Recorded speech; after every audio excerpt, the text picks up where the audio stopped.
is an Unspoiled Network podcast. This is Spoil Me, covering Raybearer, chapters 13 through 17, essentially the remainder of part 2.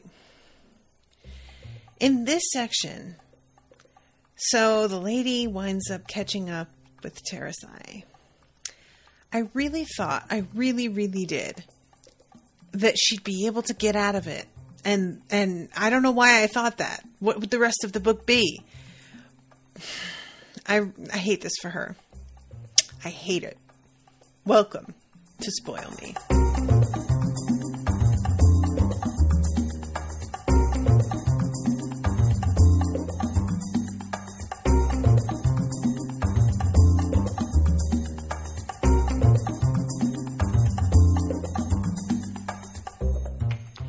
Welcome to the show, everyone. I am Natasha. Thank you very much to Ashleigh for commissioning this episode. What's up, Ashleigh? So these are so eventful and it's so heartbreaking and I hate it. All right, we're going to start off from the beginning with chapter 13. And what chapter 13 focuses on is High Lord Judge Thaddeus and his opinion of Tarasai's future as a judge herself. And there's this interesting thing going on where Mbali is trying to talk to Tarasai, and every time she attempts to see her, Dio steps in and sort of like postpones it, stops it, reschedules it, whatever. I am dying to know, because I kind of thought by the end of this section, I would have a clearer idea of what was happening there. And, you know, eventually we get a confession from him that basically he believes he's asexual. He doesn't have the language for that, but that's what he's saying. And I just thought that there would be something about within that confession that would link to his trying to keep her away from Mbali, and there isn't. So that's a remaining mystery by the end of this.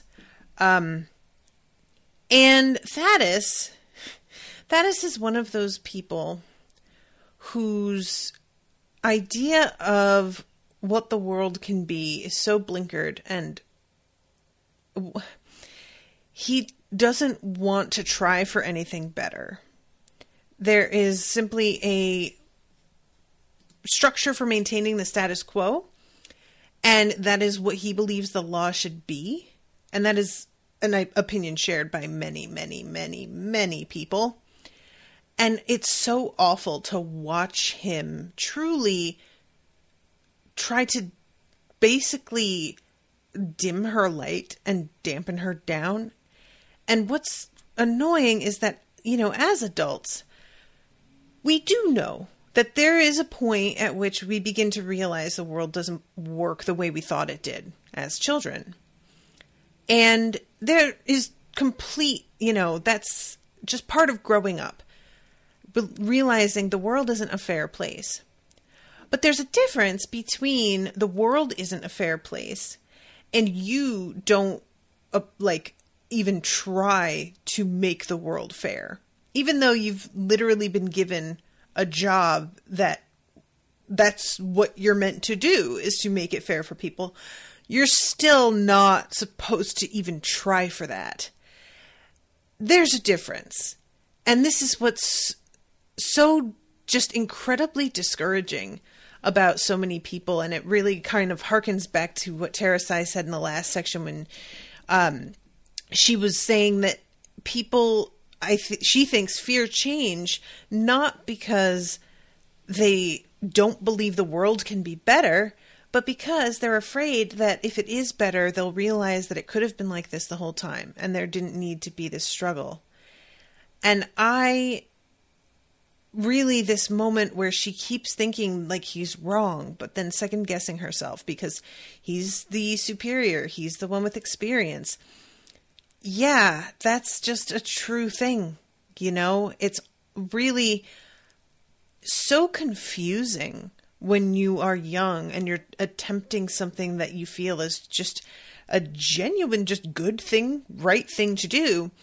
And somebody who is in a position of authority tells you no. And not only no, but that your attempt is in and of itself evidence that you aren't ready for whatever the world is, you know? It's truly just so depressing, and I hate this for her.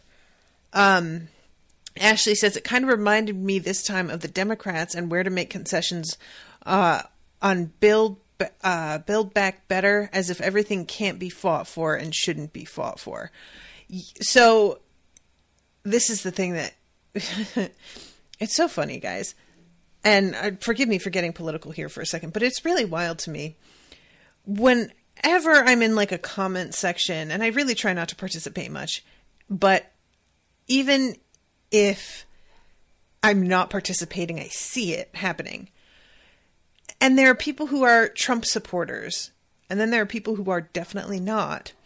The Trump supporters are wild about insinuating that you must love Biden, which is something really, like, it just sort of shows their hand, how much of a cult of personality they are trapped in, and they can't fathom, no, I want what's best for people. I don't care about Biden. Biden specifically is like nothing to me. I don't like him particularly. I don't agree with a lot of his stances on many things. I think he's better than Trump. That's like it. And the whole concept of just, we're going to try and like be sort of centrist as Democrats in order to try and court this like fictional Republican who's on the fence and get them to our side. It's so short-sighted because so many of us want much more radical change, and Democrats are afraid of doing it because they think they're going to alienate this group of people who has never proven to exist before. I don't see it, you know, but there's an entire crew out here desperate for something much more radical. And they're voting third party because the Democrats are not offering anything. Now, I don't vote for third party because it's just, the stakes are too high for me to fuck with that. But I definitely understand the frustration that leads to people voting third party. And this is like the problem with having a two-party system. And it's the problem with a lot of Democratic politicians being cowards. And this whole idea of like, you have to do baby steps is just, it's not exactly true. Baby steps are the kind of like, you have to just implement something radical and then make everyone get used to it. It sort of works the opposite direction that you would expect it. It's like the civil rights movement. It wasn't like everybody suddenly was like, oh my God, we really shouldn't be segregating lunch counters anymore. I can't believe you were doing that. What were we thinking? Let's not do that anymore. No, that's not how that went. We, like, as a country, were mostly still wanting to keep that. And it was judges who, like, sat down and actually looked at the letter of the law and, you know, realized the huge injustice and inequality that was being perpetuated, said, oh yeah, no, we're not doing that anymore. And I know that you guys are upset about it, but tough, get used to it and get over it. And it, like, spoiler alert, some people are still not over it. It's been 70 years, you know, and people are still not over it. So this assertion that he makes about how fairness isn't what justice is about, it's about order, is honestly much more democratic than a lot of us would want to admit. I think a lot of us would see what he is saying as somebody who is more Republican, and that's just not actually the reality. And I just felt so much for Tarasai because she has come up with this concept that is essentially foster care. What she wants to do is eliminate the need for orphanages and have these children be adopted by wealthier families and given opportunities, training, and a home. And she wants there to be like imperial guards who go and check to make sure that they are being kept in places that are, you know, humane, essentially, conducive to the growth of a child. And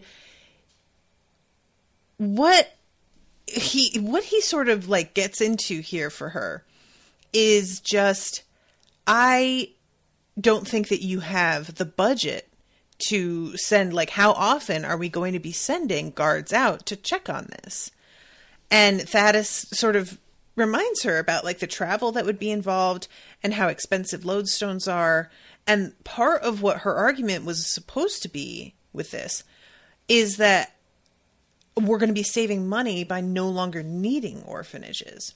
And he's like, yeah, no, doing this thing you're suggesting is going to be more expensive than an orphanage in the end.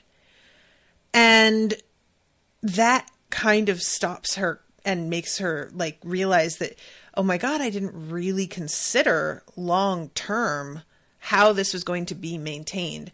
I didn't consider how we were going to continue enforcing this sort of thing and not have, you know, there be one check with this family and everything looks great. And then as soon as we walk away, they just start abusing this child. And she didn't consider the expenses. Now, okay, sure. But, you know, there's always the but. And this is what's so frustrating about people who don't like believe in poverty being what makes society crumble. If you educate and care for and create stable foundations for children who otherwise would not have had those things, your entire society will be more stable, productive, and harmonious, because there won't be this segment of disenfranchised people who don't have any resources to draw on, who don't know where to turn, and thus often have to resort to criminal means or just generally like feeling lost because they haven't had any direction. Nobody believes in them or thinks that they can amount to anything. Nobody trusts them. Nobody wants to hire them. And if you don't believe that that's actually going to be what happens, you might think that saving money on the short term is the smart call. But it's investing in human beings. And we just don't like doing that, which is weird. You know, like investing in human beings to me is what it's supposed to be all about. And people will like pay lip service to that and act as if that's, oh, definitely. And then when it comes down to it, like not at all support that. And what I kept thinking was like, what she needs to do is come up with a plan to create basically what amounts to like social services offices. Because her suggestion here is, I'm going to have guards sent from the palace basically to check up on this. No, hire people in each of these districts, create an office there with an ongoing, like, you know, check-in service and reports, and have them report back to the capital. And then you don't have to constantly send people out. You'll have something designated in each area to oversee this. Will that be expensive? Certainly. But I bet funding something like that would be less expensive than an orphanage that does, you know, all of the caring and whatnot. But you know, it's not surprising that she doesn't think of it that way, because that is a type of government that doesn't exist here, really. And it's just a shame, because this sort of very obviously good for society project is exactly the sort of shit that gets like put forth and then like smacked down every day in the House, in the Senate, on the state level. It's just really the kinds of things that you would think, of course, we're all going to agree on this, right? Like, there's no, what monster would say no to this? And then they do. And you're just sitting there like, I genuinely don't know how you can even be a person. I hated this whole thing for her, and how sort of he's condescending and patronizing to her. And there's it doesn't even feel like there's a sliver of hope in him anymore that anything even like this could happen. And what he suggests here, okay,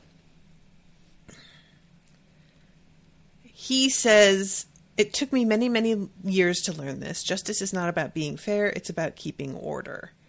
Wrong. Immediately, fire blazed in my chest, and I winced in surprise. I am very curious about this. Like, I have to think that this is her mother rearing up in her when she's tried to suppress her, you know, because there's that really deep, weird connection between the two of them. So, you'll rule in favor of Bipo and win the hearts of every Arit noble. But instead of the lonesome child edict, and he begins burning words into paper because that's his like hallow heat precision, which is wild. You will introduce the Edict of Orphan Day, a festival for family dreams. Decree a holiday in which all nobles take orphans into their homes for a day and a night. The nobility won't require payment. They'll do it because it's fashionable and to curry favor with the crown. They'll probably compete who can lavish their orphan with the most luxury. It's neat, decorous, useless, I thought glumly. Children like your Bipo get a temporary family, a night in a villa, and a cart full of sweets, and no family is stuck with a child they won't care for. Who knows? Maybe the nobles will get attached. They can be very sentimental. Ew. Ew, ew, ew, ew, ew, ew. So gross.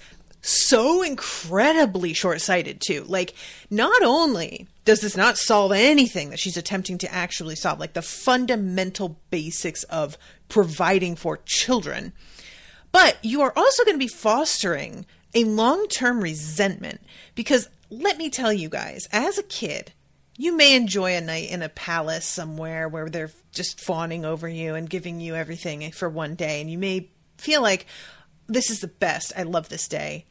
But as you get older and you begin to look at how that is, and you begin to like realize those people just have all of that. And they like took pity on me for a day to pat themselves on the back and feel so proud of nothing. And then went on with their lives and tossed me right back out on the street. And that was like their good deed, they thought.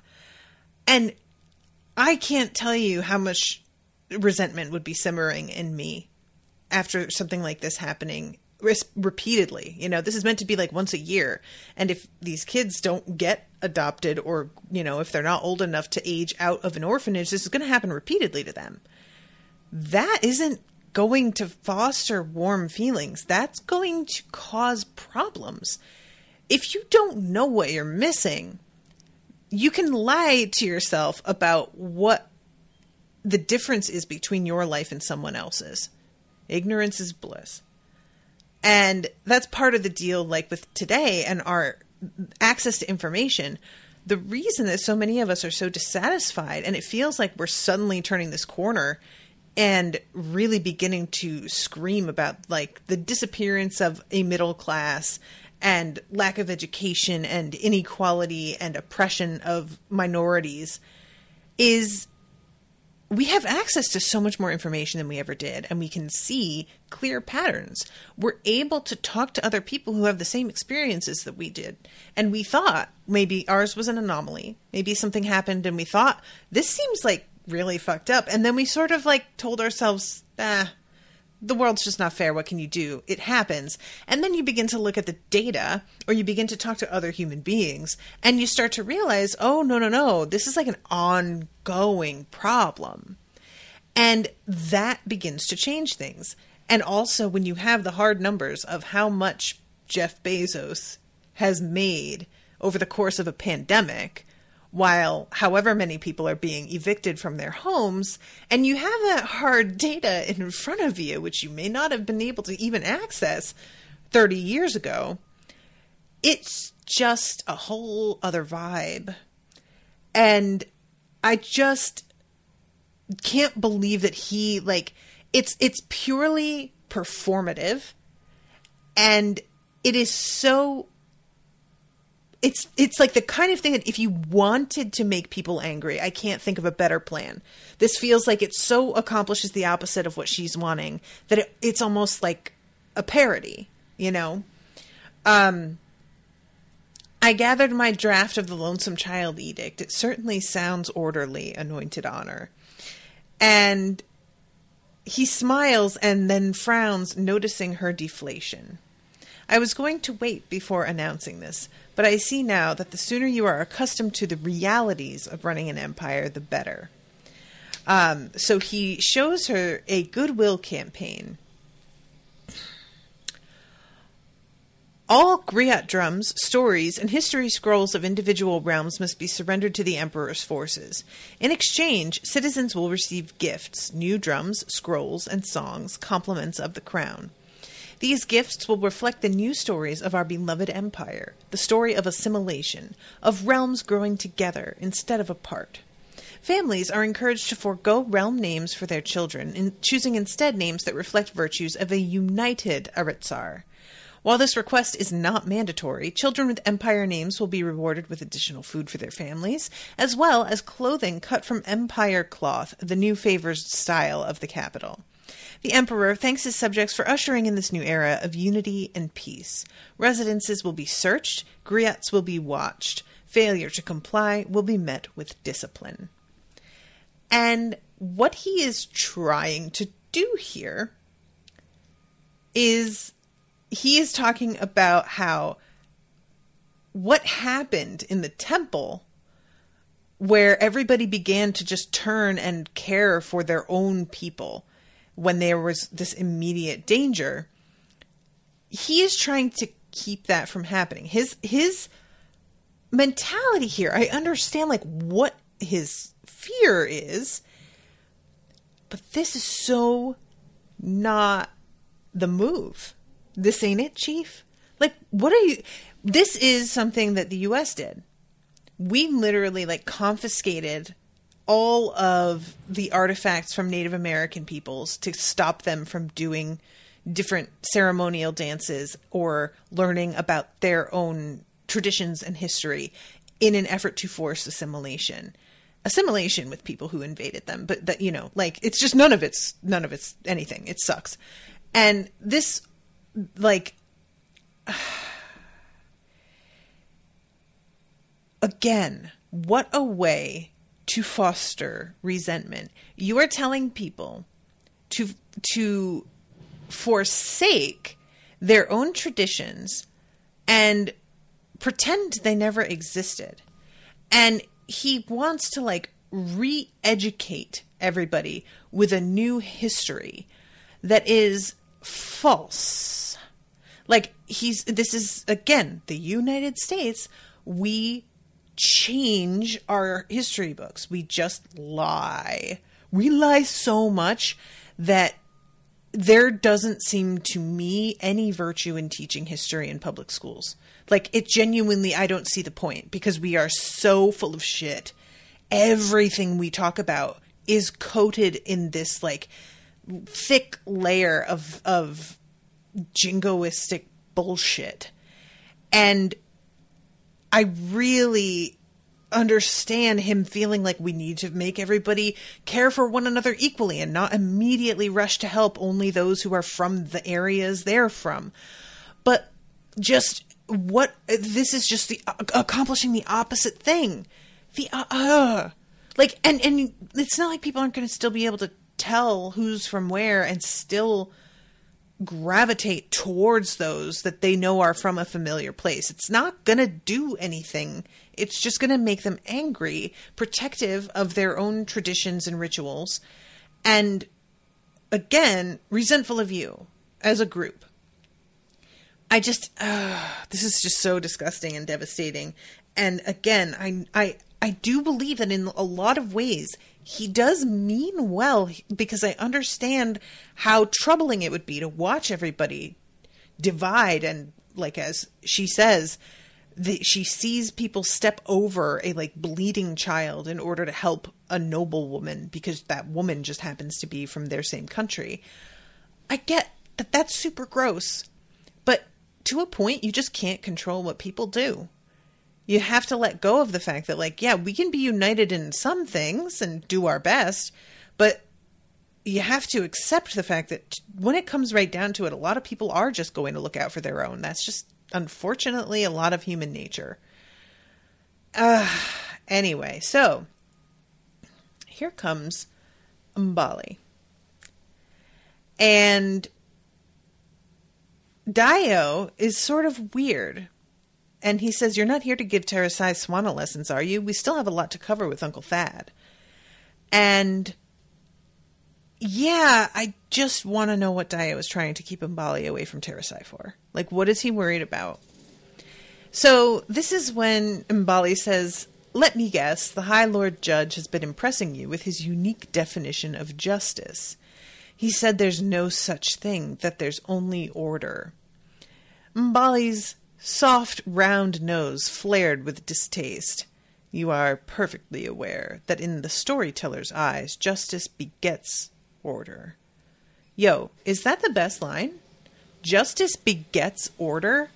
You know, like, I love that. And of course, there are still going to be outlying circumstances. There's still going to be greedy people who commit crime.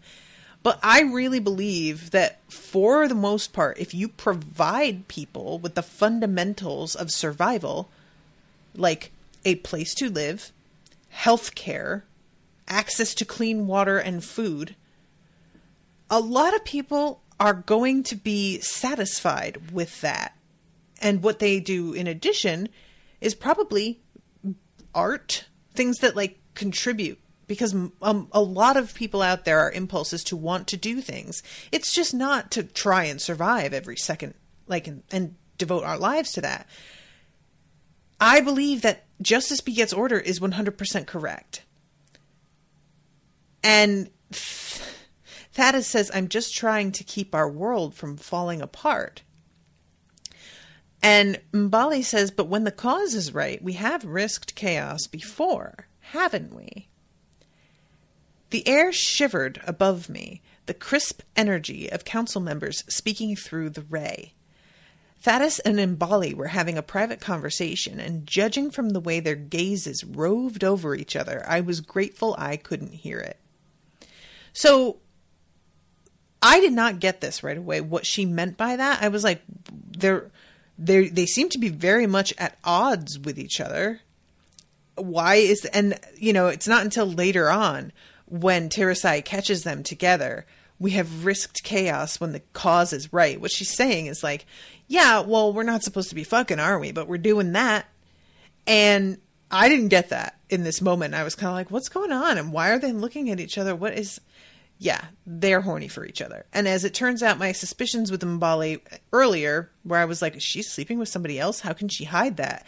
Evidently, even if you are Ray connected with the council, you can hide things. I thought that you couldn't, that they'd just be able to see and hear everything going on in your head at all times.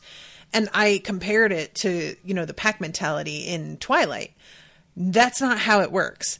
Because in Twilight, people think things like when they're in that state, and they can't help but let everybody hear it. It's just a completely involuntary thing. By joining up with everyone else's minds, you are essentially agreeing to your memories being like rifled through by everyone else that's connected to you. That's not how the Ray works. Apparently you can turn it on and off. You can keep your guard up. You can have mental shields. It's a lot easier than I thought to keep secrets, which we find out later is a fucking blessing. So, let's see. When my cheek touched hers, Mbali purposely showed me a memory. Dio and I, age 11, giggling with stolen sweets as we ran hand in hand from the children's palace kitchens, unaware of Mbali's gaze, watching us through a hidden door in the wall.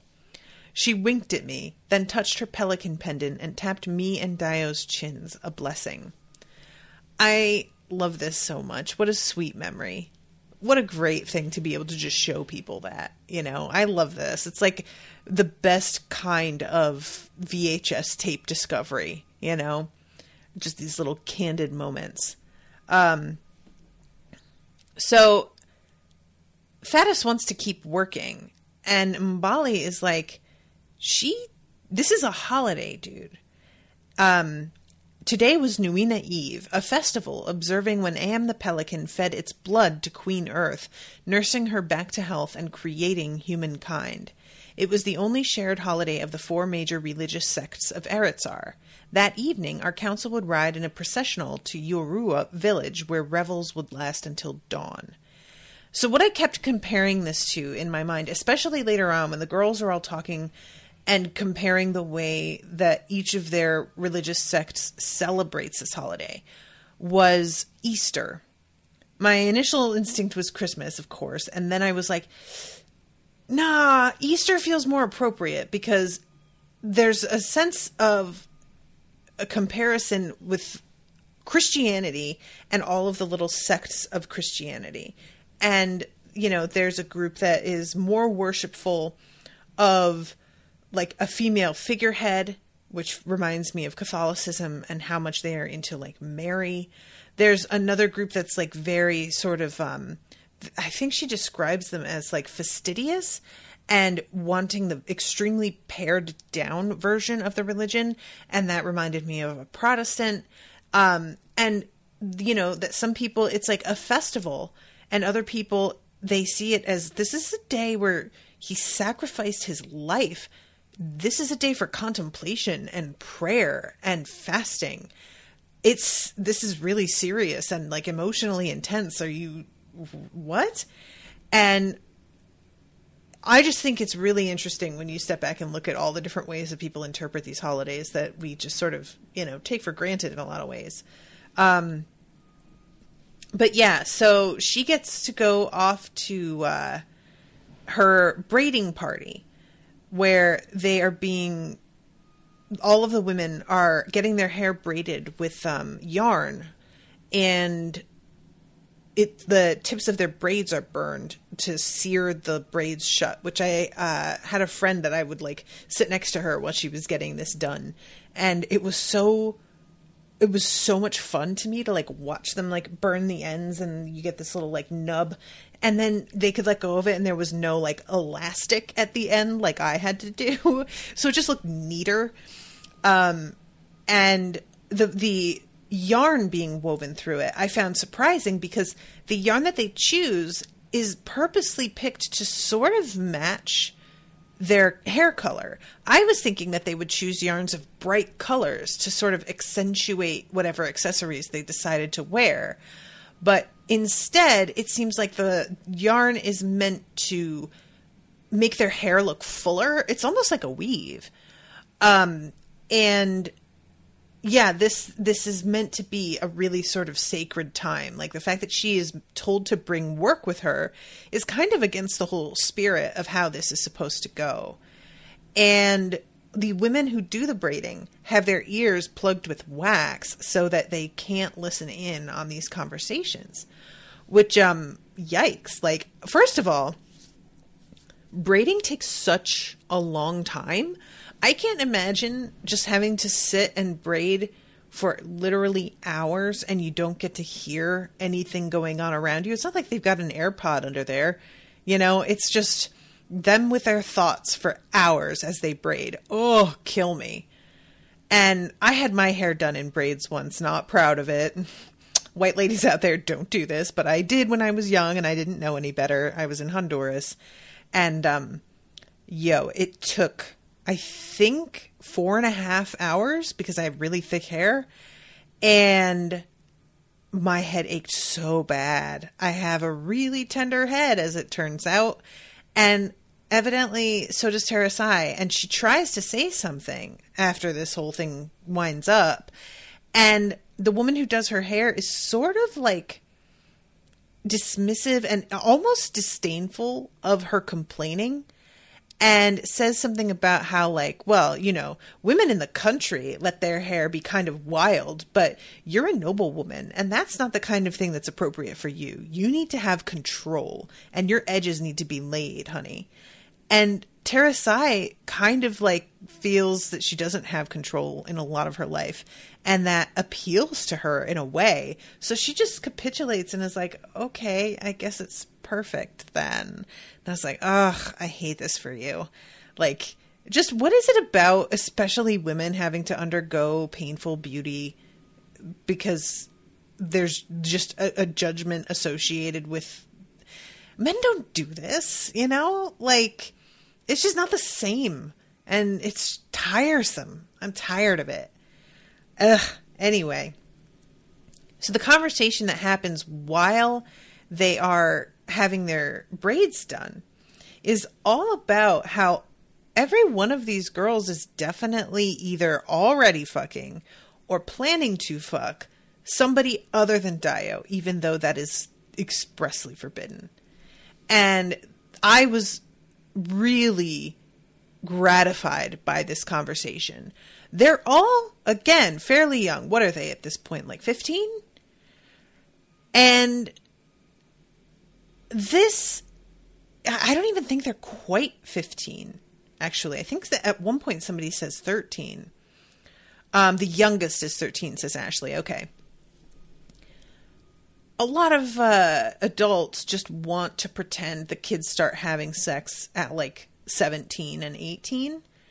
But I had sex at 14, and I was certainly not the first to have sex in my school. I was first in like my little circle of prudish friends, but not remotely the first in the school.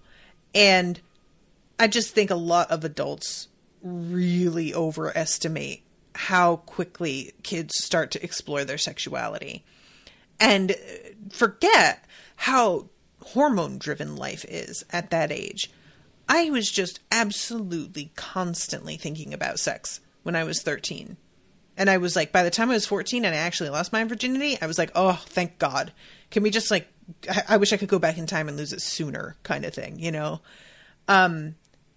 So these girls all just being like really horny and figuring out ways that they can like get around this edict really rang true for me. And it's something that is fun to watch. It's nice to see young women owning their sexuality, even when they're being like told, expressly told not to, that they are supposed to be at the whim and disposal of the emperor for his use, essentially. That they are like, yeah, no, we're not doing it. That's not happening. That's not how that's going to go at all. I love this for them. Good for you. And yeah, she is talking about, let's see, Tarasai says, I know what happens when a lady found a rosebud in her wine. In Oluwan, it's not a rosebud, said Kira. It's a cowrie shell. Am's story. I hope I don't find one. What would I trade it for? A kiss? Or something naughty? It's up to you, priestess. You are talking of sex. Is that what Nuina Eve is like in Oluwan? A night for being drunk and making babies? Bless her. She is a little bit of a prude, but she's not like judgmental about it. At least I can deal with people who are more prudish as long as they're not shitty because other people don't feel that way, you know? So this, yeah, Mayazatil, I think is how you say her name. She says what Cameron and I did last Nuina Eve wasn't love exactly. Maya, I hissed in warning, glancing up at the braiders. And this is when we find out that their ears are sealed. They can't hear us. Besides, everyone knows council members aren't actually celibate. They've dallied for centuries. Have you read some of the messages scrawled in the sleeping chambers of Yorura? Of course, then, there is in Enitawa's quiver. And she does this whole thing that drives me personally crazy. I can't stand this. If you have a story that you want to tell, just tell it. Just fucking say it.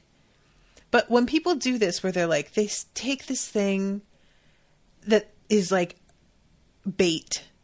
They just sort of drop it in the midst of the conversation and then coyly step away. She literally takes a drink from her chalice and begins filing her nails. Like, it's almost funny.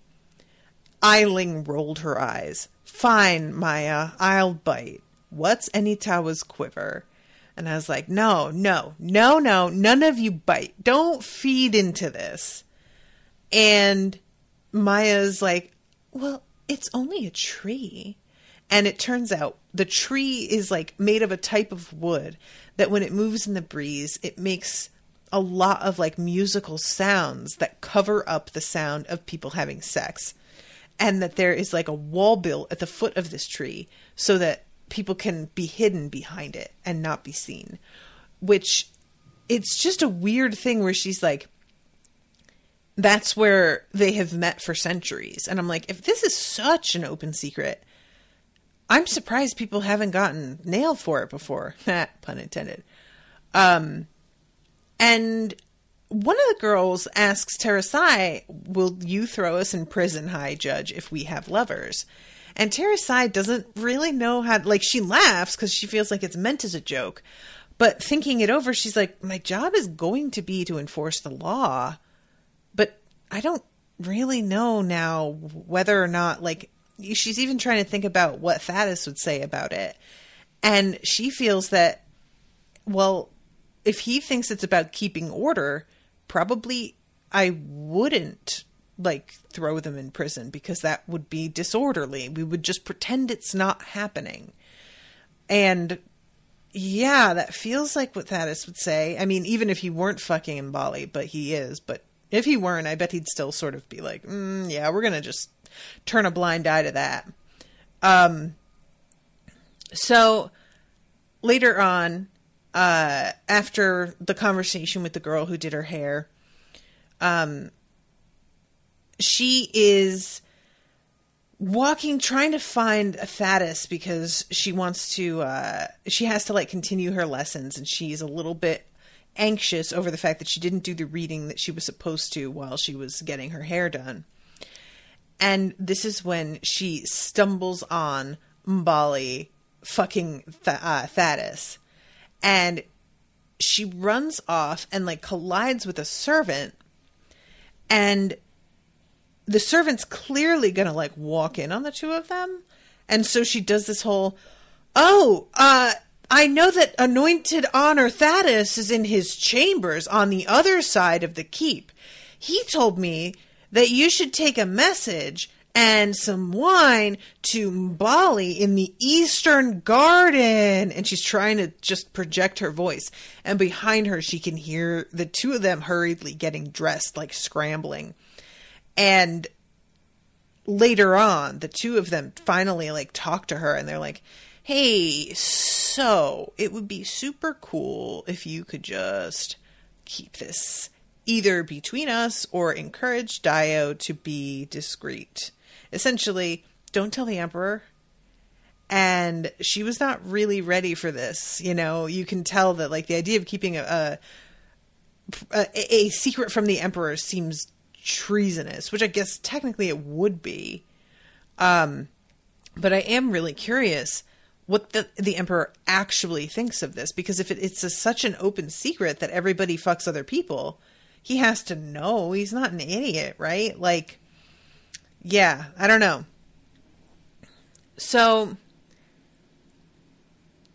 it had been hours since I'd walked in on Thaddeus and Mbali. Water still beaded my skin from the keep bathhouse.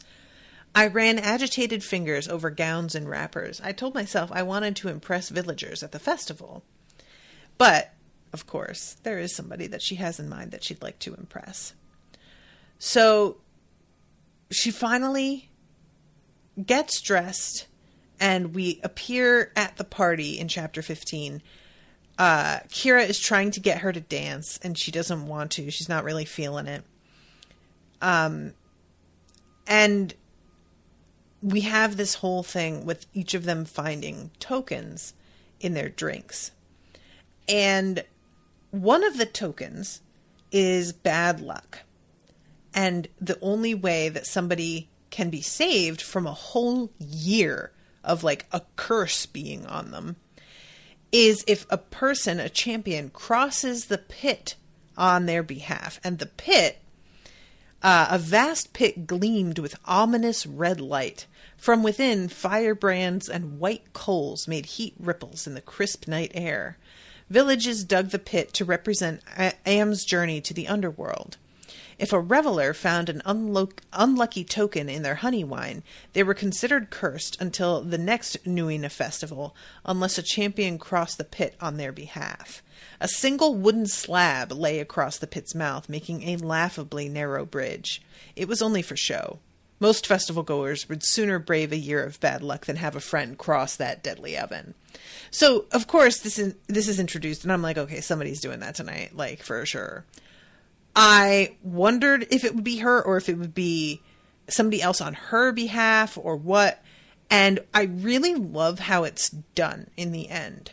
But I'll get there in a second. So, and also reminder, she has like this crippling fear of fire now. So it's even more impressive.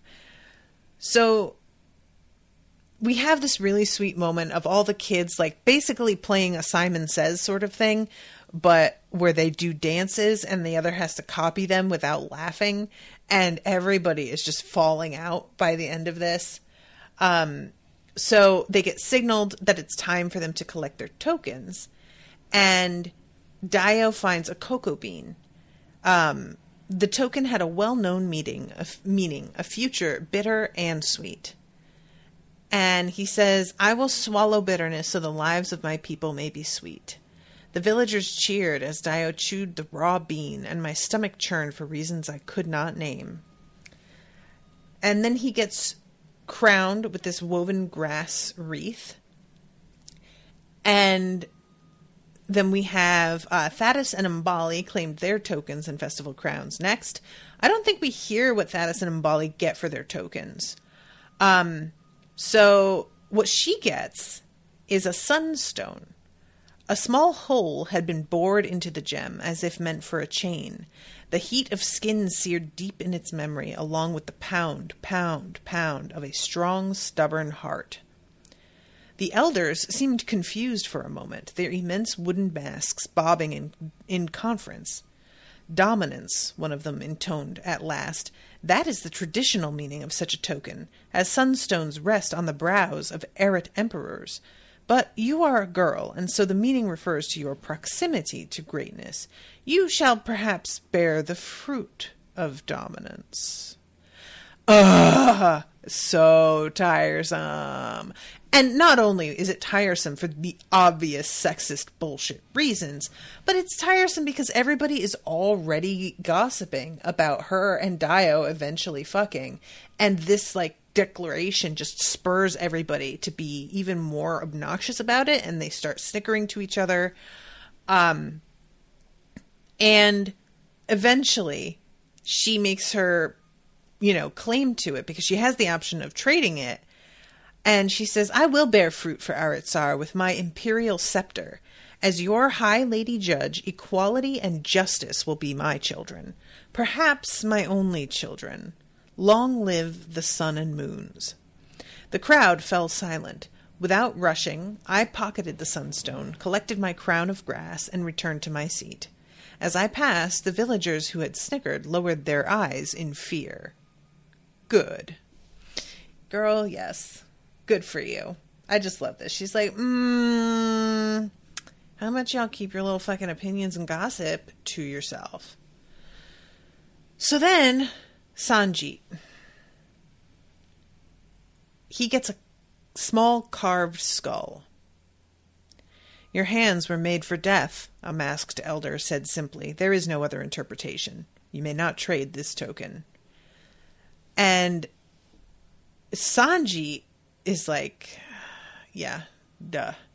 I keep hoping I'm going to be allowed to heal people, but evidently that's not what Am wants, and I am just going to do my best to sacrifice my clean hands on behalf of my prince. I'll get them dirty so that he doesn't have to. And then he has to kneel to get his crown, and this girl who is supposed to put the wreath on his head won't move, won't come toward him to do it, and actively says she doesn't want to. And he gets pale and tries to like gesture to her not to be afraid. And his gesture is interpreted by her as like a movement toward her to hit her or something. And she yells like, "Don't hurt me," and bursts into tears and then bolts into the crowd and drops the wreath on the ground. And poor Sanji is like, just stands up with this expressionless face. All of these villagers come around and apologize on behalf of this girl. But meanwhile, Tarasai is like halfway across the plank of the pit already. And this is what I really liked about the way this was written.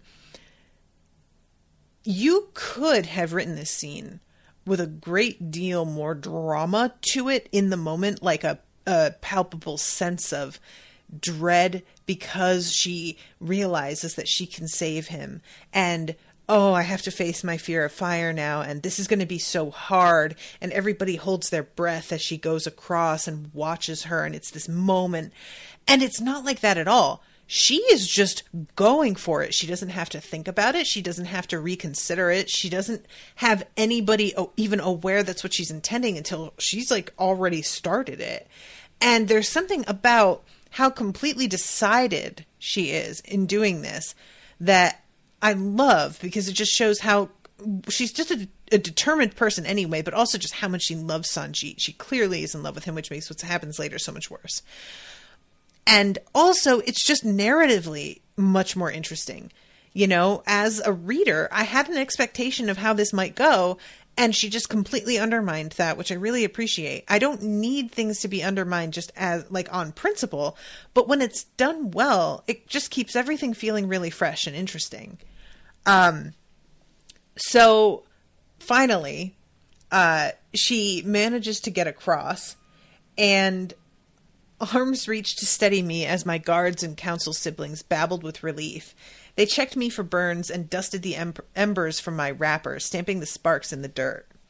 I shook all over, but ignored the fuss, pushing through the crowd to where Sanji stood, frozen. Water pooled in his eyes. The mask had fallen from his face, replaced with shock, disbelief, and a simmering passion that made my knees weak. Yeah. That'll happen. When somebody basically risks their life just for your honor, just to keep you from feeling like a pariah, that's attractive. That can't be helped.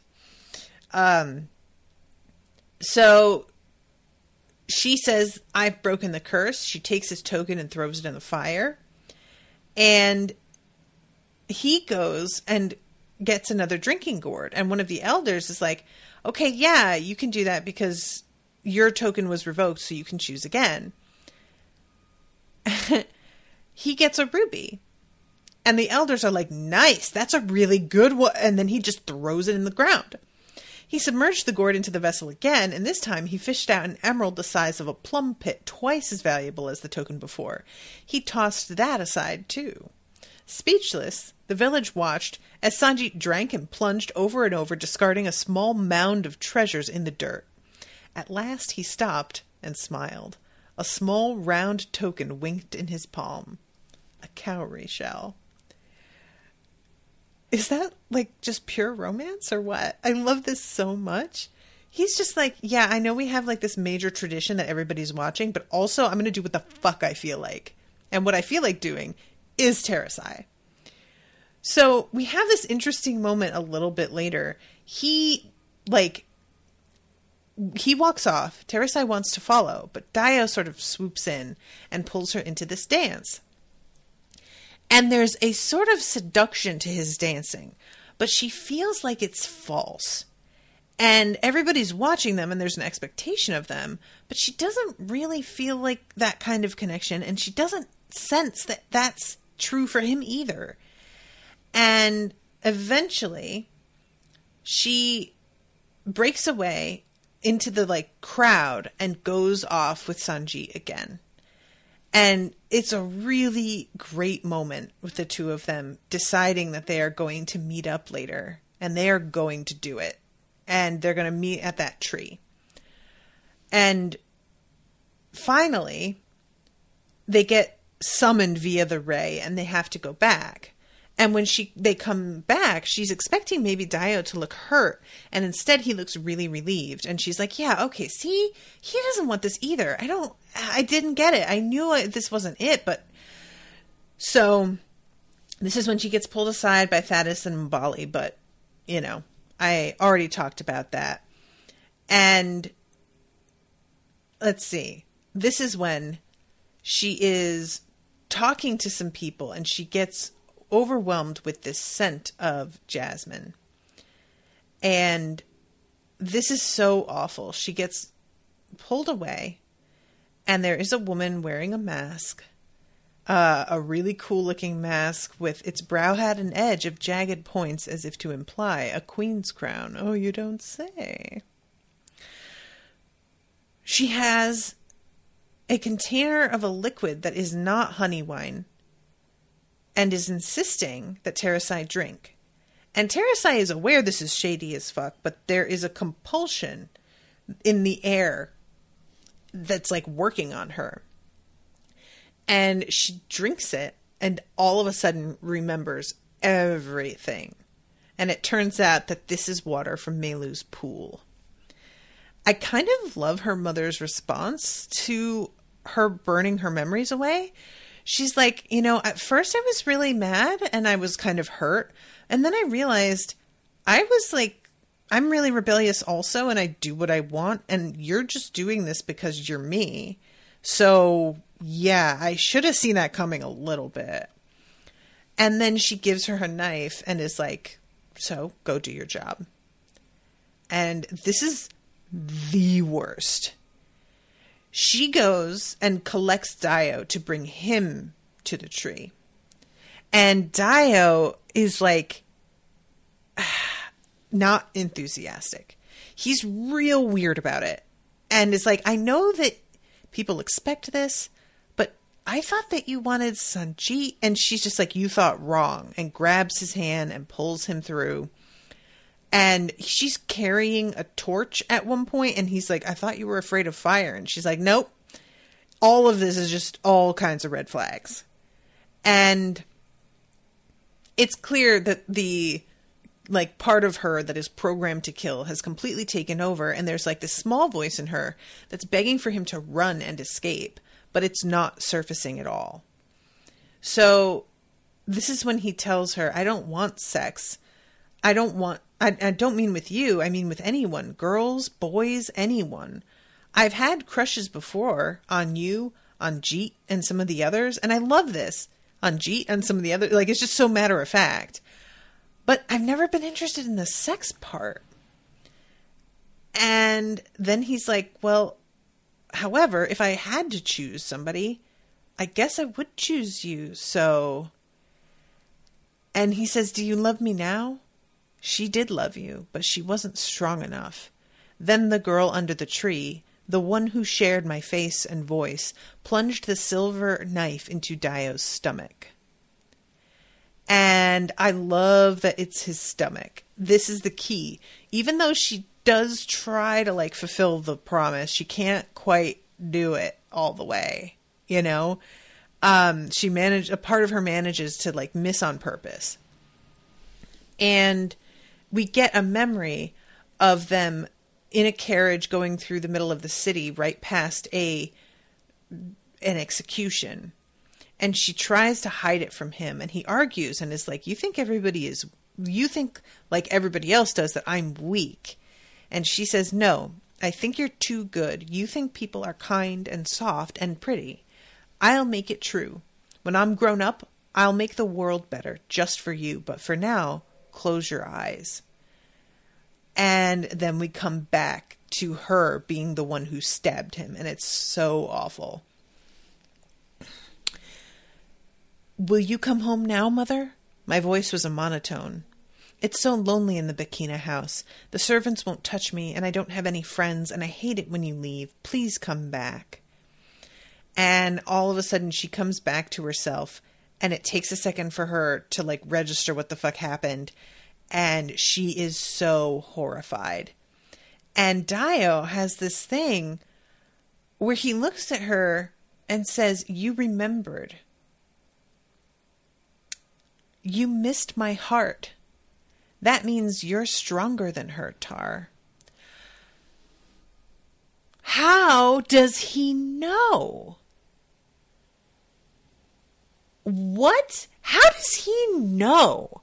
What does he know? There's a feeling of him just not even being that surprised here. Like, of course he is, but it's not what I was expecting. And this is when Sanjeet shows up and sees what is going on and absolutely fucking turns on her. He tells her to shut up, grabs her by the shoulder and like tosses her, and does it hard. She says that it's enough to leave a bruise, and calls Kira from way out here. It's like hard to do, but she manages it in order to get her to start healing on Dio. And Sanjeet is so much less receptive to her explanation of what's going on than Kira is. Eventually, she is able to show them her memories. But Sanjeet doesn't even want to touch her at first. And Kira, it takes her a second to understand like exactly what's going on. She thinks that Sanjeet stabbed Dio out of jealousy. And Sanjeet says, jealous? What for? The love of a monster? Ooh.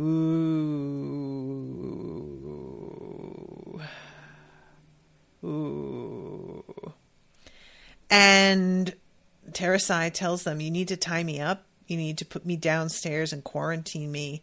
You gotta get me away from him. And finally,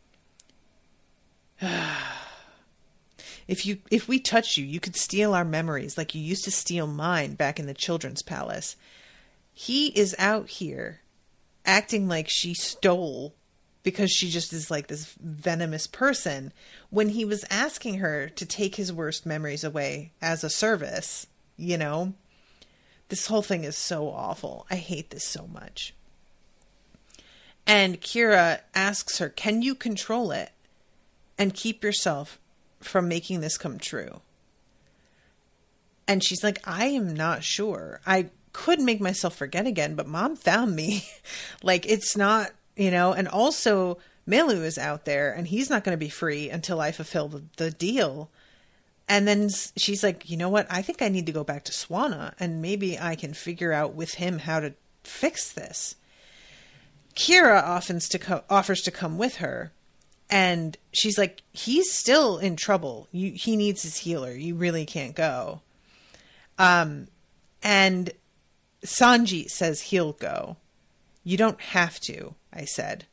I know, he growled, but I will for his sake. And Kira tells her, you aren't a monster no matter what Sanjeet says. And I love this. Thank you, Kira, for standing by your girl. I love it. And she says that I don't think we should tell the rest of the council.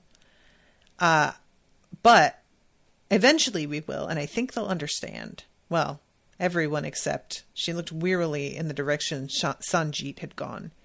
You know what happened to Sendil. I nodded, swallowing hard. Sanjeet had almost lost his little brother for good, again. And it was my fault. And that's the end of part 2. And I'm devastated. Truly. That was fucking awful. Oh. I hate it. This makes me so sad. I was so into her and Sanjeet. I really was. Okay, I'm over time. I have to wrap up.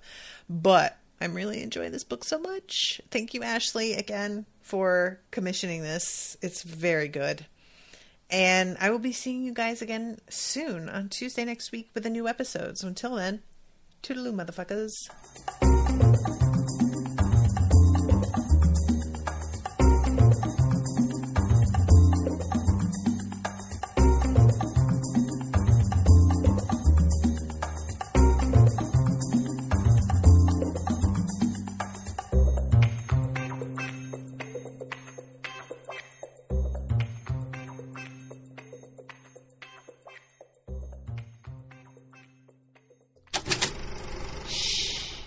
was an Unspoiled Network podcast.